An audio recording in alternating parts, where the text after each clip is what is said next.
at the same time, why would we continue to not take away from what works? The NBA has needed to vamp its playoffs for several years. We've needed to add excitement into the NBA. This is your opportunity in a weird year like this. You've taken a break off. You're starting at end of July, going through October. You're going up against college football and the NFL. This is where you have to start adding some excitement and get eyes to your stations. And I think this is the perfect opportunity for the NBA to do that. So I hope they continue this because it's going to make the regular season matter. It's going to make the playoffs fun. And I'm excited to finally see mismatching of East and West teams as opposed to the Western Conference only playing the West and the Eastern Conference only playing the East. So, NBA, 2 big thumbs up from me here at the locker room. Please don't make it too gimmicky. Don't add an extra coach's challenge. Don't add an extra foul. Don't make it too gimmicky where we're going to have to end up putting an asterisk at the end of this season. I think we have a very good opportunity here at the NBA and with the fans to make this season work and to make this season not go down in history books as the weirdest season in history. I think the new format is genius. I love the fact that the regular season has to matter. So big thumbs up for me, NBA. Now let's go ahead and move into my top 10 NBA players. And thank you to you, the fans who wrote in and gave me your list. And let's see what you think of my list. Here are my top 10 NBA players playing today. Okay, so first off, I do want to point something out. To all of my very good friends who sent me in their list, do you even watch ball, bro? I mean, the amount of lists that I've gotten without this man at the number 1 spot blows my mind. Here's the deal. LeBron James is still the number 1 player in the NBA and the greatest basketball player on earth. He's averaging 26.7 points a game, 10 assists a game, and almost 9.5 rebounds in year 17. Until LeBron hits a brick wall, he's the number 1 player, hands down, not even close. To my very good friends, don't ever send me your list again. I love you guys, but good grief. The amount of lists I've gotten with Giannis. Giannis can't even shoot a 3-pointer. Yeah, Giannis is great, but he can't even shoot a 3-pointer. You can't put him over LeBron. LeBron can literally do everything. LeBron is my number 1 player still in the NBA today, hands down. Now, in this list, I did put players playing currently. So if we take the health issues out of it, Kevin Durant will go number 2 for me.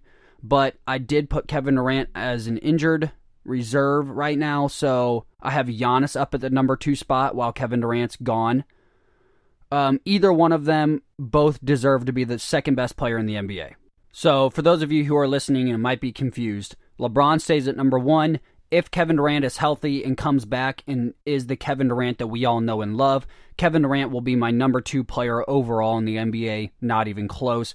Then it would go Giannis at 3, and then yada, yada, yada, all the way down. I did the same thing with Klay Thompson. I don't know how Klay is going to come back from this injury. If Klay Thompson comes back in his normal Klay Thompson's in my top 10 over Paul George, which we'll get to in just a few moments. But just wanted to kind of point that out, what I'm doing with the injury list. I don't know how these players perform. We've seen a hit and miss with several players that come back from injury, especially Kevin Durant's injury. We've seen players come back and dominate. We've seen players come back and then they're out of the league in 4 years. So I kind of want to see him and Klay come back from injury, have a year under their belt of being great again, and then I'm going to go ahead and put them back on that list for sure. But for right now, let's go ahead and put Giannis Antetokounmpo, number 2 overall. Giannis is almost unstoppable 15 feet and in. Actually, I think he is unstoppable 15 feet and in. He's got to work on his 3-pointer, of course. He's an incredible defender. Giannis is a clear-cut number 2 for me while Kevin Durant is out. So, number 3 overall, as much as I hate to admit it, I put Kawhi Leonard. The rival in LA, for those of you who don't know or haven't listened to my last couple episodes, I love LeBron James. I think he's the GOAT of all time. I can officially say it out loud and proud. If you want to know why I think that, go back and listen to my last podcast, the James versus Jordan. I'll give you 43 reasons why I think LeBron is better than Michael Jordan. But Kawhi Leonard goes in this spot. What he was able to do last year, he was able to come out and win a championship for Toronto. Now, granted, he did face a heavily injured Golden State team. Do I think he wins that championship if Klay Thompson and Kevin Durant are there? No, I don't. So that's why I put him down at 3 and not all the way up at 1 or 2 like a lot of my friends have, and a lot of people that I talk to have. Kawhi's good. What bothers me about Kawhi is the amount of load management that he takes.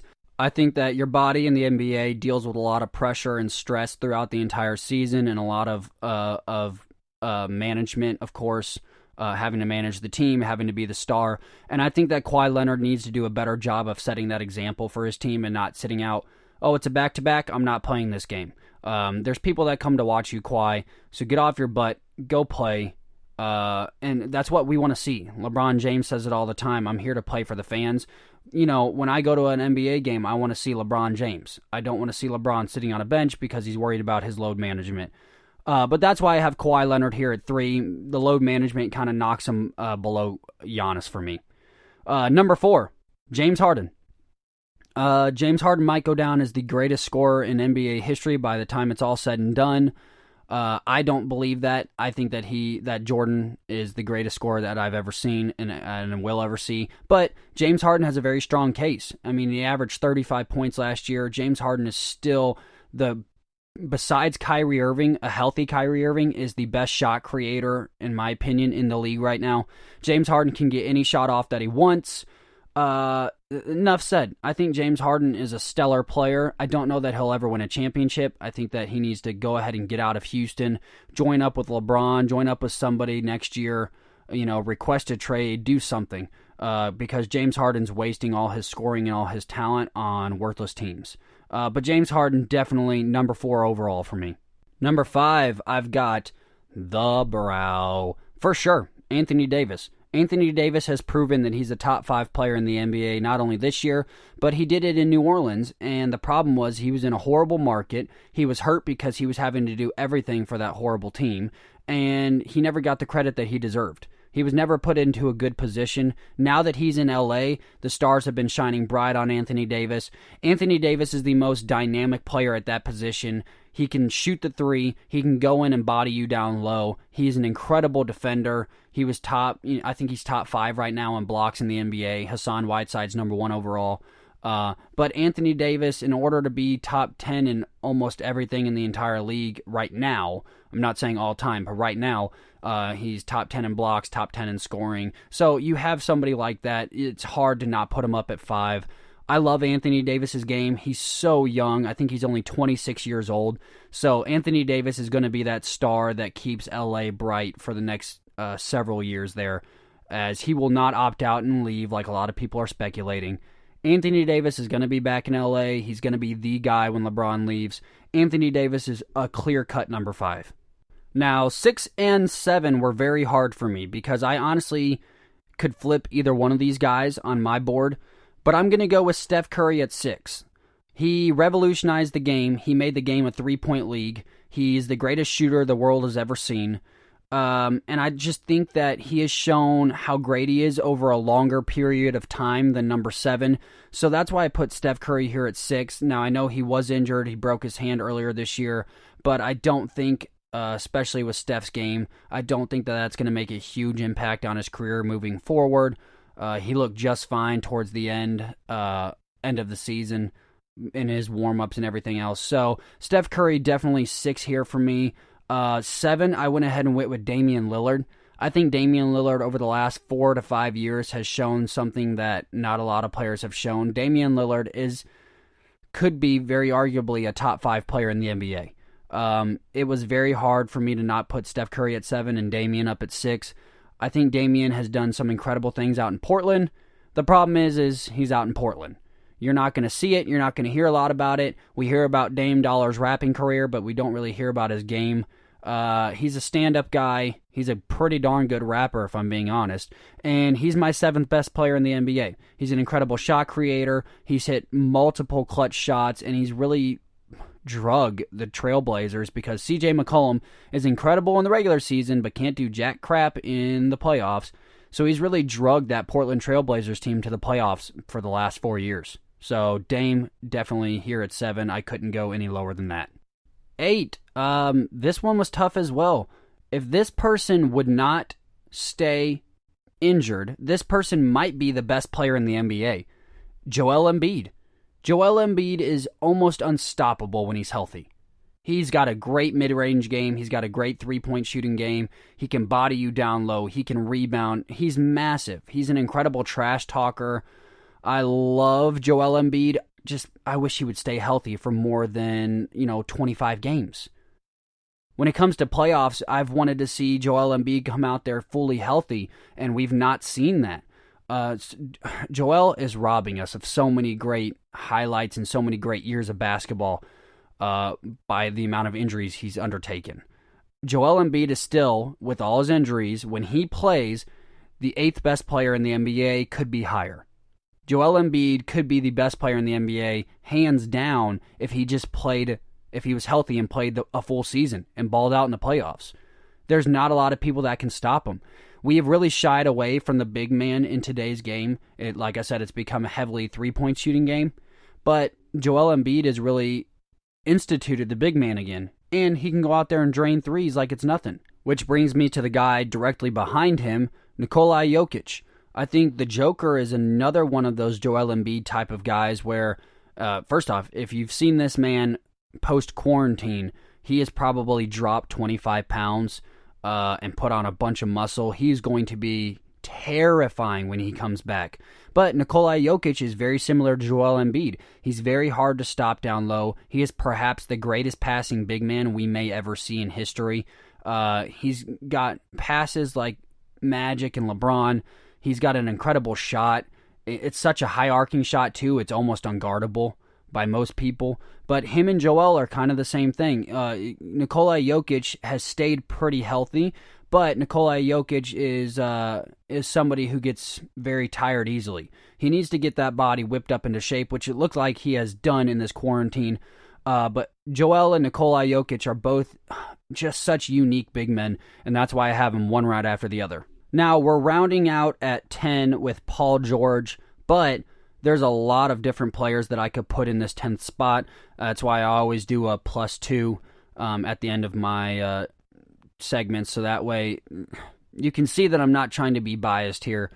I think Paul George is still an elite player. He's still top 10. He's played like he's top 10, not only at OKC last year, but this year with the Clippers, he's played like he's top 10. He's honestly had to carry the team a lot more because Kawhi has been in and out of the lineup.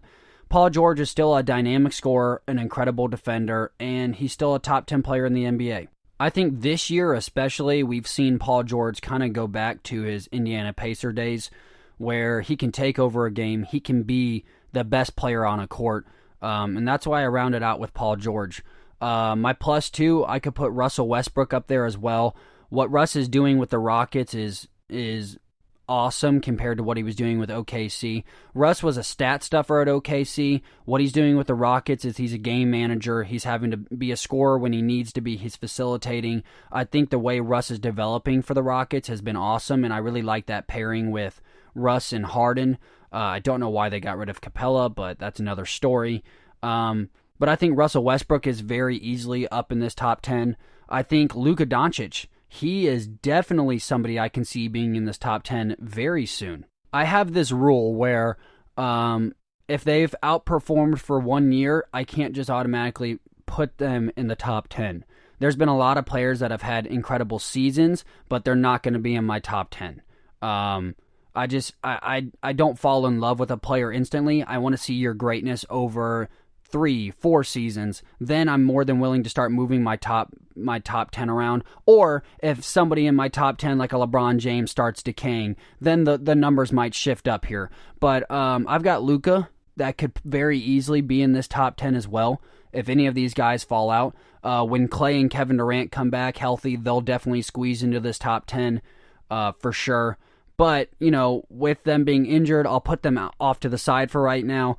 Luka Doncic is someone that is not only a dynamic scorer, but he has led the Dallas Mavericks into the playoffs this year, and they have had an incredible year, strictly off of Luka's back. So Luka Doncic is definitely the future of the NBA. He might be the best player in the world in a couple of years if he continues on this trend.